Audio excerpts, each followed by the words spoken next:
মানে ভাবুন তো, একটি ব্র্যান্ডের অত্যন্ত যত্ন নিয়ে বানানো সোশ্যাল মিডিয়া পোস্ট রাতারাতি ভাইরাল হওয়ার বদলে ইন্টারনেটের এক কোণায় হাসির পাত্রে পরিণত হল। এর পেছনের কারণটি কিন্তু কোনো টেকনিক্যাল গ্লিচ নয়, বরং লুকিয়ে আছে মানুষের অবচেতন মনের গহীনে। একদম ঠিক বলেছেন। মানে বিষয়টা খুবই কৌতূহল উদ্দীপক। আমরা সাধারণত সোশ্যাল মিডিয়া মার্কেটিং বলতে ধরে নিই দারুণ কিছু গ্রাফিক্স, সুন্দর করে সাজানো ক্যাপশন আর ঝকঝকে পিআর মেসেজ। কিন্তু সোশ্যাল নেটওয়ার্কিংয়ের পুরো ভিত্তিটাই আসলে দাঁড়িয়ে আছে মানুষের ওই অবচেতন মনস্তত্ত্বের ওপর। হ্যাঁ, আর যখন এই মনস্তত্ত্বকে পাশ কাটিয়ে কোনো বার্তা মানুষের উপর চাপিয়ে দেওয়ার চেষ্টা করা হয়, তখনই পুরো স্ট্র্যাটেজি একদম মুখ থুবড়ে পড়ে। হ্যাঁ, ঠিক তাই।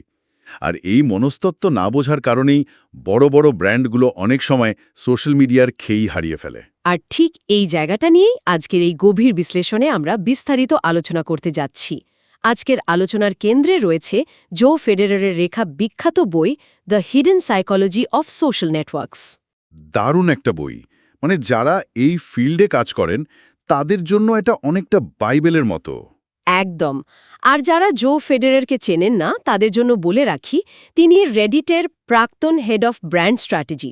এর পাশাপাশি তিনি গুগল, কোকাকোলা এবং ম্যাকডোনাল্ডসের মতো গ্লোবাল ব্র্যান্ডগুলোর সাথে ১ দশকেরও বেশি সময় ধরে সোশ্যাল মিডিয়া স্ট্র্যাটেজিস্ট হিসেবে কাজ করেছেন। হ্যাঁ, তার এই অভিজ্ঞতার ভাণ্ডারটা কিন্তু বিশাল। ঠিক। আর তার এই অভিজ্ঞতার আলোকে আজ আমরা বোঝার চেষ্টা করব কিভাবে সোশ্যাল নেটওয়ার্কের ভেতরে মনস্তত্ত্ব ব্যবহার করে শ্রোতা ও গ্রাহকদের সাথে একটি খাঁটি বা ধরুন অথেন্টিক সম্পর্ক তৈরি করা যায়। আজকের এই ডিপ ডাইভে আমাদের মিশনই হল এই কার্যকরী কৌশলগুলো উদ্ঘাটন করা। জো ফেডারেলের বইটার সবচেয়ে শক্তিশালী দিক হল তিনি ইন্টারনেটকে কেবল কিছু অ্যাপের সমষ্টি হিসেবে দেখেননি। তিনি দেখিয়েছেন যে ইন্টারনেট হল মানুষের আদিম প্রবৃত্তিগুলোর একটি ডিজিটাল রূপ। ডিজিটাল রূপ মানে আমাদের বাস্তব জীবনের আচরণগুলোই ইন্টারনেটে রিফ্লেক্টেড হয়। হ্যাঁ, ঠিক তাই। আর এই বিষয়টি ভালোভাবে বুঝতে হলে আমাদের একেবারে শুরুতে ফিরে যেতে হবে, মানে ইন্টারনেট সংস্কৃতির মূল ভিত্তি অর্থাৎ মিমের কাছে। মিম বলতে তো আমরা সাধারণত কোনো মজার ছবি বা জিফ বুঝি, তাই না? যা হয়তো কোনো সিনেমা বা কার্টুনের দৃশ্য থেকে নেওয়া। হ্যাঁ, সাধারণত সবাই সেটাই ভাবে, কিন্তু এই বইটা ঘাঁটতে গিয়ে দেখবেন মিমের ধারণাটা আসলে অনেক পুরনো এবং এর একটা শক্ত বৈজ্ঞানিক ভিত্তি আছে। তাই নাকি? বৈজ্ঞানিক ভিত্তি? হ্যাঁ, মানে মিম শব্দটি কিন্তু ইন্টারনেট বা মার্ক জকারবার্গের আবিষ্কার নয়। এর উদ্ভব আসলে বিবর্তনীয় জীববিদ্যা থেকে। বিজ্ঞানী রিচার্ড ডকিন্স 1976-এ তার দ্য সেলফিশ জিন বইয়ে প্রথম এই শব্দটি ব্যবহার করেন। ও আচ্ছা, দ্য সেলফিশ জিন। আমি বইটার নাম শুনেছি। হ্যাঁ, তো ডকিন্স সেখানে বুঝিয়েছিলেন জিন যেমন মানুষের জেনেটিক বৈশিষ্ট্য এক প্রজন্ম থেকে অন্য প্রজন্মে বহন করে, ঠিক তেমনি মানব সমাজের সংস্কৃতি, ধারণা, ফ্যাশন বা ভাষার বিস্তার ঘটে এক মস্তিষ্ক থেকে আরেক মস্তিষ্কে। বুঝতে পেরেছি। মানে আইডিয়ার একটা বিবর্তন হয়। একদম। এই সাংস্কৃতিক বিস্তারের বাহককেই তিনি মিম নাম দিয়েছিলেন। ভাইরাসের মতো ছড়ায় বিষয়টা। তার মানে একটি ধারণা বা আইডিয়া যখন একজনের থেকে অন্যজনের কাছে যায়, তখন সেটি পরিবর্তিত বা বিবর্তিত হয়। আইডিয়াটি যদি যথেষ্ট শক্তিশালী বা আকর্ষণীয় হয়, তবেই তা টিকে থাকে। কিন্তু এখানে আমার একটা প্রশ্ন আছে। হ্যাঁ, বলুন। মিম তো নিজে নিজে ছড়াতে পারে না, তাই না? এর তো একটা মাধ্যম লাগে। বইতে এই মাধ্যমটাকে মিম মেশিন বা নির্দিষ্ট ফরম্যাট হিসেবে উল্লেখ করা হয়েছে। হ্যাঁ, ফেডারার ঠিক এই টার্মটাই ব্যবহার করেছেন, মিম মেশিন। এখানে আমি একটা উপমা ব্যবহার করতে চাই। ধরুন, মিম যদি হয় একটা জোকস বা কৌতুক, তবে মিম মেশিন হল কমেডিয়ানের ডেলিভারি স্টাইল বা বলার ভঙ্গি। চমৎকার একটা উপমা। তাই না? মানে জোকস যতই ভালো হোক না কেন, ডেলিভারি খারাপ হলে বা টাইমিং না মিললে কেউ হাসবে না। অসাধারণ। এই ডেলিভারি স্টাইল বা ফরম্যাট যে কতটা গুরুত্বপূর্ণ তা একটু বিশ্লেষণ করলেই বোঝা যায়। ধরুন, সোমবার সকালে কাজে যেতে ভালো লাগে না, এটি একটি ক্লাসিক মিম বা ধারণা। হ্যাঁ, মানে মানডে মর্নিং ব্লুজ যাকে বলে। ঠিক। বহু শতাব্দী ধরে মানুষ এই একই অনুভূতি শেয়ার করে আসছে, কিন্তু বর্তমান যুগে এই ধারণাটি সোশ্যাল মিডিয়ায় কিভাবে ছড়াচ্ছে? হয়তো একটা টেক্সট লেখা মিম বা ছোট জিফের মাধ্যমে। এখন প্রশ্ন হলো, কেন লম্বা ভিডিওর বদলে একটা সাধারণ টেক্সটযুক্ত ছবি বেশি শেয়ার হচ্ছে? এটা একটা ভালো প্রশ্ন। কেন হচ্ছে আসলে? এর উত্তর লুকিয়ে আছে মানুষের অ্যাটেনশন স্প্যানের মধ্যে। আমি একটা পরিসংখ্যানে দেখছিলাম ফেসবুকে মোবাইল ব্যবহারকারীদের একটি কন্টেন্টের দিকে মনোযোগ দেওয়ার গড় সময় মাত্র 1.7 সেকেন্ড। এটা ভাবা যায়? হ্যাঁ, মাত্র 1.7 সেকেন্ড। চোখের পলক ফেলতে না ফেলতেই মানুষ স্ক্রল করে নিচে চলে যাচ্ছে। এটাই বাস্তবতা। আর ঠিক এই কারণেই ভিডিও ফরম্যাটের চেয়ে টেক্সটযুক্ত ইমেজ অনেক বেশি কার্যকর হয়। পরিসংখ্যান অনুযায়ী এই ধরনের ছবিগুলো ভিডিওর তুলনায় 4 গুণ বেশি লাইক এবং 2 গুণ বেশি শেয়ার পায়। 4 গুণ বেশি লাইক? ও ওয়াও! হ্যাঁ, কারণ একটি ভিডিও দেখতে হলে আপনাকে থামতে হবে, অডিও অন করতে হবে, সময় দিতে হবে। কিন্তু একটি টেক্সটযুক্ত ছবি ওই 1.7 সেকেন্ডের মধ্যেই তার মূল বার্তাটি আপনার মস্তিষ্কে পৌঁছে দিতে পারে। তাহলে ব্র্যান্ড ম্যানেজার বা কন্টেন্ট ক্রিয়েটররা এই 1.7 সেকেন্ডের উইন্ডোকে কিভাবে কাজে লাগাবে? শুধু তো ফরম্যাট ঠিক করলেই হবে না, মানুষকে এঙ্গেজ করার মতো কিছু দিতে হবে, তাই না? হ্যাঁ, এখানেই আসে ভ্যালু বা মূল্য প্রদানের বিষয়টা। মানুষকে শুধু বিজ্ঞাপন দেখালে তারা এড়িয়ে যাবে। তাদের এমন কিছু দিতে হবে যা তাদের দৈনন্দিন জীবনে কাজে লাগে বা ধরুন তাদের আবেগকে ছুঁয়ে যায়। মানে একটা কানেকশন তৈরি করতে হবে। একদম। জো ফেডেরার এটিকে একটি কোঅর্ডিনেট সিস্টেম দিয়ে ব্যাখ্যা করেছেন। এই সিস্টেমে দুটি মূল বিষয় থাকে। একটি হলো ট্যাগাবিলিটি এবং অন্যটি হলো সিগনিফিকেন্স। ট্যাগাবিলিটি আর সিগনিফিকেন্স, মানে এটা একটু বুঝিয়ে বলবেন? এই দুটো জিনিস কিভাবে কাজ করে? নিশ্চয়ই। ট্যাগেবিলিটি হলো কন্টেন্টের ব্যবহারিক দিক বা ইউটিলিটি। ধরুন আপনি এমন একটি রান্নার রেসিপি বা কিচেন হ্যাকস দেখলেন যা ভবিষ্যতে আপনার কাজে লাগতে পারে। আপনি সেটি সেভ করে রাখবেন বা কমেন্টে আপনার বন্ধুদের ট্যাগ করবেন। হ্যাঁ, আমরা তো সারাদিনই বন্ধুদের এভাবে ট্যাগ করি। ঠিক, এটি হলো ইউটিলিটি বা উপযোগিতা। অন্যদিকে সিগনিফিকেন্স হলো আপনার আত্মপরিচয়। ধরুন কোনো পরিবেশবাদী ক্যাম্পেইনের একটি পোস্ট আপনি নিজের টাইমলাইনে শেয়ার করলেন। আচ্ছা। এটি কিন্তু আপনি সেভ করে রাখার জন্য শেয়ার করছেন না, বরং আপনি আপনার বন্ধুদের দেখাতে চাইছেন যে আপনি পরিবেশ নিয়ে সচেতন। বুঝতে পেরেছি। মানে একটা সফল কন্টেন্টকে এই ব্যবহারিক দিক এবং আত্মপরিচয় প্রকাশের দিকের মধ্যে ভারসাম্য রাখতে হয়। একদম তাই। তার মানে শুধু একটি ভালো মেসেজ থাকলেই হবে না, সেই মেসেজটি সঠিক মিম মেশিন বা ফরম্যাটের মাধ্যমে ডেলিভার করতে হবে। আর এই পুরো জিনিসটাকে একটা গল্পের মোড়কে উপস্থাপন করতে হবে। হ্যাঁ, কারণ মানুষ তো আসলে কর্পোরেট বুলশিট পছন্দ করে না। তারা ব্যক্তিগত গল্পের সাথে সবচেয়ে বেশি কানেক্ট করতে পারে। ঠিক।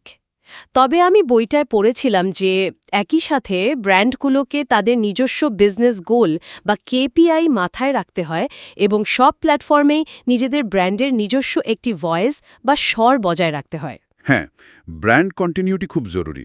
ধরুন ফেসবুকে একটি ব্র্যান্ড খুব ভদ্রভাবে কথা বলছে, আবার রেডিটে কি সম্পূর্ণ উগ্র আচরণ করছে, তাহলে কিন্তু মানুষ কনফিউজড হয়ে যাবে। কিন্তু এখানে তো সবচেয়ে বড় চ্যালেঞ্জটা শুরু হয়। মানে সোশ্যাল মিডিয়া মানুষ তো সব জায়গায় একই রকম আচরণ করে না। প্ল্যাটফর্ম বদলালেই মানুষের মনস্তত্ত্ব বদলে যায়। হ্যাঁ, আর এই আচরণের ভিন্নতা বোঝাতেই জো ফেডারার সিগমন্ড ফ্রয়েডের সেই বিখ্যাত মনস্তাত্ত্বিক মডেলটি ব্যবহার করেছেন, ইড, ইগো এবং সুপার ইগো। সোশ্যাল মিডিয়া কি তাহলে সত্যিই মানুষের অবচেতন মনের একটি ডিজিটাল প্রতিচ্ছবি? ফ্রয়েডের মডেলটিকে ডিজিটাল জগতে রূপান্তর করাটা আসলে এই বইয়ের সবচেয়ে যুগান্তকারী আইডিয়াগুলোর একটি। ফ্রয়েড বলেছিলেন মানুষের ব্যক্তিত্ব 3টি স্তরে বিভক্ত। ফেডারার বলছেন সোশ্যাল নেটওয়ার্কগুলো এই 3টি স্তরে বিভক্ত। ইন্টারেস্টিং। তো চলুন ইগো থেকে শুরু করা যাক। হ্যাঁ, ইগো হলো আমাদের বাস্তব জীবনের পরিচয়। এর সবচেয়ে বড় উদাহরণ হলো ফেসবুক বা স্ন্যাপচ্যাট। অর্থাৎ এই প্ল্যাটফর্মগুলোতে আমরা মূলত আমাদের পরিবার, স্কুলের বন্ধু বা কলিগদের সাথে যুক্ত থাকি। এখানে আমরা যে কন্টেন্ট শেয়ার করি তা আমাদের বাস্তব জীবনের পরিচয়ের সাথে সামঞ্জস্যপূর্ণ হতে হয়। ঠিক, ইগো নেটওয়ার্কে মানুষ এমন কিছু শেয়ার করতে চায় যা তার বাস্তব জীবনের সম্পর্কগুলোকে আরও মজবুত করে। ব্র্যান্ডগুলোর জন্য এখানকার কৌশল হওয়া উচিত মানুষকে তাদের অফলাইন বন্ধুদের সাথে সংযোগ স্থাপনের সুযোগ তৈরি করে দেওয়া। ডাভ ব্র্যান্ডের সেই বিখ্যাত বিউটি স্কেচ ক্যাম্পেইনটির কথা মনে আছে?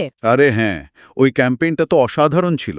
হ্যাঁ, যেখানে একজন ফরেন্সিক আর্টিস্ট নারীদের বর্ণনা শুনে তাদের ছবি আঁকেন এবং পরে অন্য একজন অপরিচিত মানুষের বর্ণনা শুনে একই নারীর আরেকটি ছবি আঁকেন। দেখা যায় দ্বিতীয় ছবিটি অনেক বেশি সুন্দর। একদম। এই ভিডিওটি ফেসবুকে অবিশ্বাস্যভাবে ভাইরাল হয়েছিল। কেন জানেন?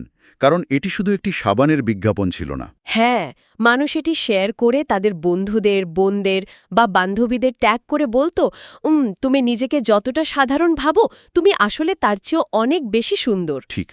অর্থাৎ কন্টেন্টটি মানুষকে তাদের বাস্তব জীবনের সম্পর্কগুলোকে সেলিব্রেট করার সুযোগ দিয়েছিল। জিপলকের উদাহরণটিও কিন্তু খুব ইন্টারেস্টিং। মানে জিপলক তো মূলত প্লাস্টিকের ব্যাগ বানায়, এটা নিয়ে আবেগঘন কিছু তৈরি করা তো বেশ কঠিন, হ্যাঁ, প্লাস্টিক ব্যাগ নিয়ে ইমোশনাল হওয়াটা মুশকিল। তাই না? কিন্তু তারা যা করল তা হল দৈনন্দিন জীবনের নানা সমস্যার সমাধানে জিপলক ব্যাগ কিভাবে ব্যবহার করা যায় এমন সব লাইফ হ্যাকস শেয়ার করা শুরু করল। মানুষ সেগুলো শেয়ার করে তাদের বন্ধুদের বলতো, চলো আগামীবার পিকনিকে এটা ট্রাই করি। একদম তাই। নিজেকে একজন সাহায্যকারী বা কেয়ারিং বন্ধু হিসেবে প্রমাণ করার জন্য মানুষ এই কন্টেন্টগুলো ব্যবহার করেছিল। এটাই ইগো নেটওয়ার্কের আসল শক্তি। বুঝতে পেরেছি। এরপর যদি আমরা সুপার ইগো নেটওয়ার্কে যাই, যেমন ইনস্টাগ্রাম বা টিকটক, সেখানে তো পুরো খেলাটাই আলাদা। হ্যাঁ, সম্পূর্ণ আলাদা। ফ্রয়েডের তত্ত্বে সুপারইগো হল মানুষের আদর্শ রূপ বা আইডিয়াল সেলফ। মানুষ বাস্তবে যেমন, তার চেয়ে নিজেকে কতটা নিখুঁত, সফল বা স্টাইলিশ হিসাবে বৃহত্তর দর্শকদের কাছে তুলে ধরতে চায়, তা এখানে প্রকাশ পায়। তার মানে ইনস্টাগ্রামে আমরা আমাদের জীবনের সবচেয়ে সুন্দর মুহূর্তগুলো, সেরা আউটফিট বা সেরা ট্রাভেল ডেস্টিনেশনসগুলো শেয়ার করি। হ্যাঁ, ওই ফিল্টার দেওয়ার নিখুঁত জীবন আর কি। ঠিক। তো এখানে ব্র্যান্ড স্ট্র্যাটেজিটা তাহলে কেমন হওয়া উচিত? সুপারইগো নেটওয়ার্কে ব্র্যান্ডগুলোকে কাজ করতে হয় মানুষের আকাঙ্ক্ষা এবং স্ট্যাটাসের জায়গাটা নিয়ে। Beats by Dre straight outta somewhere ক্যাম্পেইনটি এর একটা ক্লাসিক উদাহরণ। ওহ হ্যাঁ, ওই ক্যাম্পেইনটা তো খুব পপুলার হয়েছিল। হ্যাঁ, এখানে মানুষ তাদের নিজস্ব শহরের নাম লিখে একটি কাস্টমাইজড ছবি তৈরি করতে পারত। সবাই নিজের শিকড় নিয়ে গর্ববোধ করে। বিটস বাই ড্রে মানুষের সেই আবেগকে একটি স্টাইলিশ, প্রিমিয়াম ফিল্টার দিয়ে উপস্থাপন করার সুযোগ দিয়েছিল, যা ইনস্টাগ্রামের ওই আদর্শরূপ প্রকাশের মানসিকতার সাথে একদম মিলে যায়। ম্যাডওয়েলের ইনফ্লুয়েন্সার স্ট্র্যাটেজিও তো এই একই মনস্তত্ত্ব নিয়ে কাজ করেছিল। তারা সাধারণ গ্রাহকদের এমনভাবে উপস্থাপন করেছিল যেন প্রত্যেকেই এক একজন সেলিব্রিটি বা ফ্যাশন ইনফ্লুয়েন্সার। ঠিক, মানুষ সুপারইগো নেটওয়ার্কে এমন কন্টেন্ট চায় যা তার সোশ্যাল স্ট্যাটাস বৃদ্ধি করবে বা তাকে একটি এস্থেটিক ভাবমূর্তি তৈরিতে সাহায্য করবে। দাঁড়ান, এই জায়গাটা আমার কাছে একটু কনফিউজিং লাগছে। কেন? কোন বিষয়টা? মানে বর্তমানে তো ইগো এবং সুপার ইগোর মধ্যকার দেয়াল ভেঙে যাচ্ছে, তাই না? মানুষ তো এখন ফেসবুকেও প্রচুর ফিল্টার দেওয়া নিখুঁত ছবি পোস্ট করে, আবার ইনস্টাগ্রামেও মাঝে মাঝে খুব ক্যাজুয়াল স্টোরি দেয়। হ্যাঁ, তা দেয়। তাহলে দেয়ালটা তো আর ততটা স্পষ্ট নেই। এই অবস্থায় ব্র্যান্ডগুলো কিভাবে বুঝবে কোন প্ল্যাটফর্মে ঠিক কোন টোন ব্যবহার করতে হবে? আপনি খুব চমৎকার একটি পয়েন্ট তুলে ধরেছেন। দেয়াল হয়তো কিছুটা ঝাপসা হয়ে আসছে, কিন্তু মূল বিষয়টা হলো প্ল্যাটফর্মে ব্যবহারকারীর প্রাথমিক ইন্টেন্ট বা উদ্দেশ্য কি। ইন্টেন্ট। হ্যাঁ, ফেসবুকে কেউ ফিল্টার দেওয়া সুন্দর ছবি দিলেও তার মূল লক্ষ্য থাকে পরিচিত মানুষদের জানানো যে সে ভালো আছে বা তার জীবনে কি ঘটছে। আর ইনস্টাগ্রামে সেই একই ছবি দেওয়ার লক্ষ্য থাকে অপরিচিত বা বৃহত্তর দর্শকদের কাছে নিজের একটি নিখুঁত, আকাঙ্ক্ষিত ভাবমূর্তি তৈরি করা। ও আচ্ছা, এবার ক্লিয়ার হলো বিষয়টা। ব্র্যান্ডসগুলোকে দেখতে হবে তাদের কন্টেন্ট কি বাস্তব সম্পর্ককে মজবুত করছে নাকি একটি আদর্শ ভাবমূর্তি তৈরিতে সাহায্য করছে। লজিকটা খুব পরিষ্কার। এবার তাহলে ইন্টারনেটের সবচেয়ে জটিল এবং আনফিল্টার্ড জগতের দিকে যাওয়া যাক। হ্যাঁ, দ্য ডার্ক সাইড। হা, ঠিক। ফেসবুক বা ইনস্টাগ্রামের চকচকে দুনিয়ার বাইরে এমন একটি জগৎ রয়েছে যেখানে মানুষের কোনো বাস্তব পরিচয় নেই। ফ্রয়েডের তত্ত্বে এটি হল ইড, মানুষের অবদমিত ইচ্ছা বা আনফিল্টার্ড রূপ। রেডিট বা 4chan মতো প্ল্যাটফর্মগুলো হলো এই ইড নেটওয়ার্কের প্রকৃষ্ট উদাহরণ। এখানে মানুষ তার আসল চেহারা, বয়স, পেশা সব লুকিয়ে কেবল অদ্ভুত সব ছদ্মনাম ব্যবহার করে। হ্যাঁ, রিয়েল আইডেন্টিটি একদম হাইড করা থাকে। আর পরিচয় গোপন থাকে বলেই তারা এখানে তাদের সত্যিকারের আগ্রহ, ভয় বা কৌতূহল নিয়ে সম্পূর্ণ আনফিল্টার্ড কথা বলতে পারে। এটা আমার কাছে অনেকটা মাস্ক পরিহিত কোনো বল ড্যান্স পার্টিতে যাওয়ার মতো মনে হচ্ছে। মাস্ক পরা পার্টি, ইন্টারেস্টিং। বুঝিয়ে বলুন তো। মানে পার্টিতে মাস্ক পরলে যেমন আমরা আমাদের আসল পরিচয় লুকিয়ে ফেলি, তখন কিন্তু বসের সামনেও নির্ভয়ে সত্যি কথা বলে দেওয়া যায়, কারণ কেউ তো কাউকে চেনে না। একদম। রেডিটের ছদ্মনামও ঠিক সেই কাজটাই করে। মাস্ক পরার কারণে মানুষ একে অপরের কাছে আরও বেশি সৎ এবং খোলামেলা হতে পারে। কিন্তু একজন ব্র্যান্ড ম্যানেজারের দৃষ্টিকোণ থেকে ভাবলে এই ইন্ডাস্ট্রিতে কাজ করা তো সবচেয়ে ভয়ের, তাই না? ভয়ের এবং ভীষণ কঠিন। এখানকার কমিউনিটি অত্যন্ত সচেতন এবং যে কোনো ধরনের কর্পোরেট ভণ্ডামি ধরতে তারা একদম ওস্তাদ। হ্যাঁ, ওরা খুব সহজে ফেক জিনিস ধরে ফেলে। আপনি যদি রেডিটে গিয়ে পিআর বা মার্কেটিংয়ে সাজানো গোছানো ভাষায় কথা বলেন, তারা মুহূর্তেই আপনাকে প্রত্যাখ্যান করবে, এমনকি ট্রোল করে প্ল্যাটফর্ম থেকেই বের করে দিতে পারে। ওরে বাবা! হ্যাঁ, রেডিটে সফল হতে হলে ব্র্যান্ডগুলোকে সম্পূর্ণ আনফিল্টার্ড এবং সৎ হতে হবে। জাপানি ক্লোদিং ব্র্যান্ড ইউনিক্লোর উদাহরণটা এই ক্ষেত্রে একদম পারফেক্ট। তারা রেডিটে প্রচারণার জন্য কোনো বড় কর্পোরেট এজেন্সি বা বিশাল পিআর টিম নামায়নি। হ্যাঁ, আমি কেস স্টাডিটা পড়েছিলাম। বরং অ্যারিয়েল ড্যাডা নামের তাদের একজন ই-কমার্স ম্যানেজারকে সরাসরি রেডিটে যুক্ত করেছিল। ডায়েডা কোনো কর্পোরেট অ্যাকাউন্টের পেছনে লুকিয়ে না থেকে নিজের পরিচয়েই সাধারণ মানুষের মতো কমিউনিটির সাথে কথা বলতেন। এবং সবচেয়ে আকর্ষণীয় দিকটি কি জানেন? যখন রেডিটে কেউ ইউনিক্লোর কোনো শার্টের সাইজ বা কোয়ালিটি নিয়ে নেতিবাচক মন্তব্য করত, ডায়েডা কর্পোরেট কায়দায় কাস্টমার ইজ অলওয়েজ রাইট, আমরা দুঃখিত বলে এড়িয়ে যেতেন না। হ্যাঁ, তিনি সরাসরি সেই অভিযোগের সত্যতা নিয়ে আলোচনা করতেন। একদর হয়তো বলতেন, হ্যাঁ, ওই নির্দিষ্ট ব্যাচের জন্য আমরা ফ্যাক্টরি বদলেছিলাম, আমি বিষয়টা প্রোডাকশন টিমের কাছে রিপোর্ট করছি। ওয়াও, এতটা খোলামেলা! হ্যাঁ, এই যে একটা বিশাল ব্র্যান্ডের পক্ষ থেকে একজন মানুষ এতটা খোলামেলাভাবে ভুল স্বীকার করছে এবং আড্ডার ছলে কথা বলছে, এই সততা রেডিট ব্যবহারকারীদের এতটাই মুগ্ধ করেছিল যে ইউনিক্লো সেখানে একটি কাল্ট ব্র্যান্ডে পরিণত হয়। চার্লস শোয়াবের ওন ইওর টুমরো ক্যাম্পেইনটাও তো একই ধরনের মনস্তত্ত্ব ব্যবহার করেছিল। মানে আর্থিক বিনিয়োগ বা ঋণ নিয়ে কথা বলাটা সাধারণত আমাদের সমাজে খুব অস্বস্তিকর। একদমই তাই। ইগো বা সুপার ইগো নেটওয়ার্কে কেউ সহজেই বলতে চায় না যে সে ঋণে জর্জরিত বা তার কোনো সঞ্চয় নেই। ঠিক, কারণ সুপার ইগো চায় আমাদের ধনী দেখাতে আর ইগো চায় আমাদের স্থিতিশীল দেখাতে। কিন্তু রেডিটের বেনামি পরিবেশে বা ইড নেটওয়ার্কে মানুষ এই সামাজিক চাপ থেকে একদম মুক্ত। আর চার্লস শোয়াব ঠিক এই সুযোগটাই কাজে লাগিয়েছিল। তারা রেডিটে এমন একটি নিরাপদ আলোচনার জায়গা তৈরি করে দিয়েছিল যেখানে মানুষ নির্দ্বিধায় তাদের আর্থিক দুশ্চিন্তা, ভবিষ্যৎ পরিকল্পনা এবং বিনিয়োগের ভয় নিয়ে অকপট আলোচনা করতে পেরেছিল। হ্যাঁ, কোনো কর্পোরেট জাজমেন্ট ছাড়া মানুষ সেখানে একে অপরকে সাহায্য করছিল। এটি চার্লস শোয়াবের জন্য একটা মাস্টার স্ট্রোক ছিল। তাহলে পুরো আলোচনা থেকে আমরা দেখতে পাচ্ছি সোশ্যাল মিডিয়ায় শুধুমাত্র ভালো কন্টেন্ট তৈরি করাই শেষ কথা নয়। আপনি কোন মনস্তাত্ত্বিক স্তরে, কোন ফরম্যাটে কথা বলছেন, সেটাই আসলে আসল গেম চেঞ্জার। একদম। আজকের এই গভীর আলোচনা থেকে আমরা যা শিখলাম তা যদি খুব সংক্ষেপে একত্রিত করি, তাহলে মূল বিষয়টা দাঁড়ায় সোশ্যাল মিডিয়া স্ট্র্যাটেজিতে মিডিয়াম বা মাধ্যমটি বার্তার মতোই গুরুত্বপূর্ণ। একটি দুর্দান্ত আইডিয়াও ভুল ফরম্যাটে দিলে বা ভুল নেটওয়ার্কে পোস্ট করলে তা কাজ করবে না। হ্যাঁ, ওই যে মিম মেশিনের কথাটা শুরুতে বললাম। ঠিক, ব্র্যান্ডগুলোকে ইগো, সুপার ইগো এবং এড স্তরের পার্থক্য বুঝতে হবে। ফেসবুকে বাস্তব পরিচয়, ইনস্টাগ্রামে আদর্শ পরিচয় আর রেডিটে আনফিল্টার্ড পরিচয়ের মনস্তত্ত্ব বুঝে তাদের এঙ্গেজমেন্ট সাজাতে হবে। আর সবচেয়ে বড় কথা হলো অডিয়েন্সকে সম্মান করতে হবে। তারা যে ভ্যালুটা খুঁজছে সেটা সঠিক গল্প এবং সঠিক ডেলিভারির মাধ্যমে তাদের কাছে পৌঁছাতে হবে। চমৎকার! এত বিস্তারিতভাবে সোশ্যাল মিডিয়ার ভেতরে জটিল মনস্তত্ত্ব নিয়ে আলোচনা করার জন্য অনেক ধন্যবাদ। যারা এতক্ষণ আমাদের সাথে ছিলেন, আশা করি সোশ্যাল মিডিয়া নিয়ে আপনাদের চিন্তাধারায় নতুন একটি মাত্রা যোগ হয়েছে। আমারও তাই বিশ্বাস। আজকের এই ডিপ ডাইভটি যদি আপনাদের ভালো লেগে থাকে এবং এরকম আরও জ্ঞানগর্ভ বিশ্লেষণমূলক আলোচনা শুনতে চান, তবে আমাদের ইংলিশি চ্যানেলটি সাবস্ক্রাইব করতে ভুলবেন না। আপনাদের সমর্থনই আমাদের এই ধরনের বিষয় নিয়ে আরও গভীরে যাওয়ার অনুপ্রেরণা যোগায়। বিদায় নেওয়ার আগে আমিও একটা কথা বলতে চাই। এই যে আমরা মনস্তত্ত্বের এতগুলো স্তর নিয়ে কথা বললাম, এটি নিয়ে কিন্তু ভবিষ্যতে আরও অনেক ভাবার অবকাশ রয়েছে। ঠিক বলেছেন। সবশেষে একটা কথা হঠাৎ মাথায় এলো, আজ আমরা মানুষের সাইকোলজি বুঝলাম। ইন্টারনেট কিভাবে আমাদের অবচেতন মনকে ইগো এবং সুপার ইগোতে ভাগ করে ফেলেছে তা দেখলাম। হ্যাঁ। কিন্তু ভেবে দেখুন তো, আর্টিফিশিয়াল ইন্টেলিজেন্স বা এআই যখন মানুষের অবচেতন মনের এই মডেলটি পুরোপুরি শিখে ফেলবে, তখন কি হবে?